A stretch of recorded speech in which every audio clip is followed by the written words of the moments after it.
Good morning students. आज मैं आपको क्लास 11th की आर.ओ. पार्ट 1 चैप्टर 6 का रिमेनिंग पार्ट्स बता रही हूँ, एक्सप्लेन करूँगी, रीड करूँगी। पहले चंपा कहती है, तुम कागज़ी गोदा करते हो दिन भर, क्या यह काम बहुत अच्छा है? यह सुनकर मैं हंस देता हूँ। फिर चंपा चुप हो जाती है। उस दिन चंपा आई, मैंने कहा कि चंपा तुम भी पढ़ लो, हारे गाड़े काम सरेगा। गांधी बाबा की इच्छा है सब जन पढ़ना लिखना सीखे। तो यहाँ पर गोदा करते हो मतलब लिखा करते हो। हारे गाड़े का मीनिंग क्या होता है? मुसीबत के समय काम करेगा, यानी काम पूरा हो जाएगा, यानी काम में आएगा।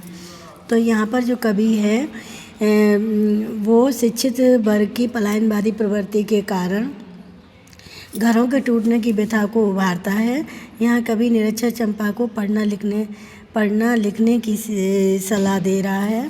तो थोड़ा सा एक्सप्लेनेशन बताते हैं। कवि यहाँ पर बताना चाहता है कि चंपा को काले काले अक्षरों, कलम और कागज़ों का महत्व नहीं पता।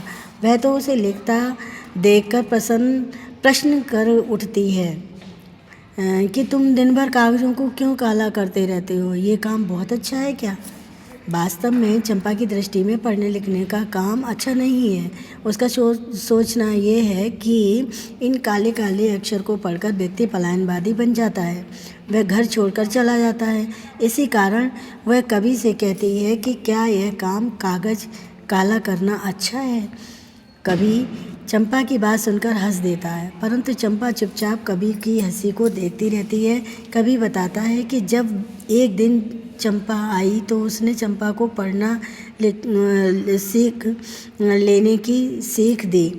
तो उसने चंपा से कहा कि तुम भी पढ़ना लिखना सीख लो, कठिनाई के समय यह तुम्हारे काम आएगा। कभी चंपा को विश्वास दिलाने के लिए समझाता है कि गांधी जी भी यही चाहते हैं कि हर आदमी पढ़ना लिखना सीखे।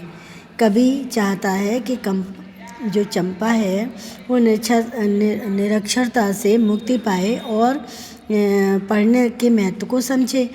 उसे समझाने के लिए वह गांधी जी की बात का भी स्पष्टीकरण देता है। अब हम आपसे पूछते हैं काव्यांश से रिलेटेड कुछ प्रश्न। कवि ने किस व्यथा को उभारा है? तो इसका उत्तर है, कवि ने शिक्षित वर्ग की पलायनवादी प्रवृत्ति के कारण घरों के टूटने की व्यथा को उभारा है। तो दूसरा प्रश्न है, इसमें चंपा कवि से क्या प्रश्न करती है? तो उत्तर है, चंपा कवि से पूछती है कि ये सारा दिन कागज़ों को काला क्यों करते रहते हो? अगला प्रश्न है, चंपा पढ़े लिखे व्यक्ति के बारे में क्या सोचती है? वह सोचती है काले काले अक्षर को पढ़कर व्यक्ति पलायनवादी बन जाता है। अगला प्रश्न है कि कवि के अनुसार गांधी जी शिक्षा के क्षेत्र में क्या चाहते थे? तो उत्तर है, गांधी जी चाहते थे कि हर आदमी पढ़ना लिखना सीखे। अब काव्यांश का काव्य सौंदर्य बताते हैं। तो फर्स्ट पॉइंट में आप देख सकते हैं, कवि ने यहाँ चंपा को पढ़ने लिखने की सलाह दी है। दूसरा पॉइंट लिख सकते हैं, निरक्षर चंपा की मनोभावना उभर कर सामने आई है, वह पढ़ने लिखने के काम को अच्छा नहीं मानती।